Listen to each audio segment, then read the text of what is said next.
నూనె వేడి చేసుకోండి.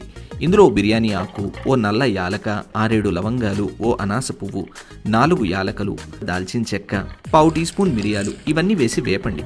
ఆ తర్వాత ఓ పెద్ద ఉల్లిపాయ సన్నని చీలికలు వేసి లేత బంగారు రంగు వచ్చేంత వరకు వేపాలి.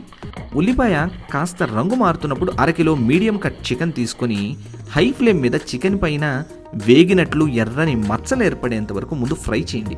ఓ టేబుల్ స్పూన్ అల్లం వెల్లుల్లి, 4 పచ్చిమిర్చి చీలికలు, రుచికి సరిపోను ఉప్పు ఇవన్నీ వేసి వేపండి. ఇందులో 1/2 కప్పు కమ్మని మేగడ పెరుగు వేసుకోండి.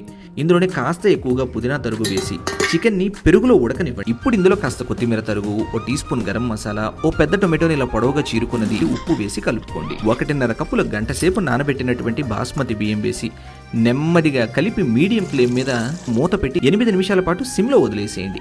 ఆ తర్వాత స్టవ్ ఆపేసి 20 నిమిషాలు వదిలేయండి. నేను 20 నిమిషాల పాటు స్టవ్ ఆపేసిన తర్వాత మెతుకు పువ్వులా విచ్చుకొని ఎంత బాగుందో.